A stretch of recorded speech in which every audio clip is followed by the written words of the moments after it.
Impian emas Talib. Di hujung sebuah kampung yang menghijau, seorang lelaki bernama Talib sering berdiri di pinggir padang rumputnya yang luas. Dia membayangkan tanah itu tidak lagi sunyi, tetapi meriah dengan bunyi kehidupan.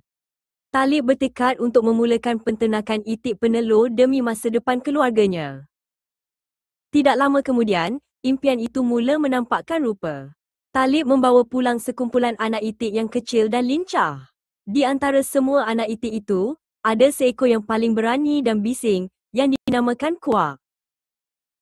Menjaga itik penelur bukan sekadar memberi makan, tetapi memerlukan kasih sayang. Setiap pagi, Talib akan bangun sebelum subuh untuk menyediakan campuran dedak dan jagung yang berkhasiat. Kuak sentiasa menjadi yang pertama menanti di kaki Talib. Masa berlalu, dan Kuak membesar menjadi seekor itik jantan yang gagah. Bulunya putih bersih dan berkilat, tanda dia mendapat penjagaan yang sempurna. Kuak bertindak sebagai pelindung kepada itik-itik lain di ladang kecil itu. Talib tahu bahawa keselesaan adalah kunci utama. Dia menghabiskan masa berhari-hari membina reban yang kukuh. Reban itu mempunyai pengudaraan yang baik dan dilapisi jerami kering agar itik-itiknya berasa selamat daripada hujan dan musang. Apabila matahari tegak di kepala, Talib akan melepaskan itik-itiknya ke kolam berhampiran.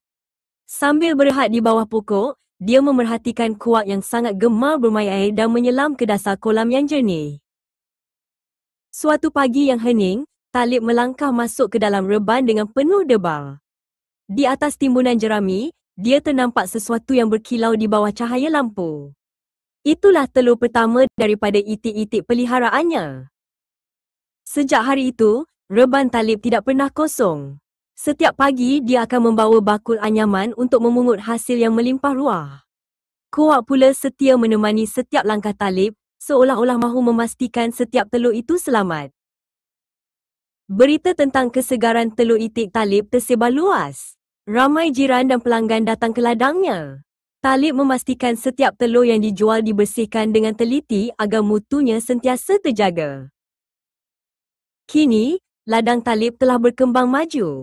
Dia sedar bahawa berbakti kepada tanah dan ternakan membuahkan hasil yang manis.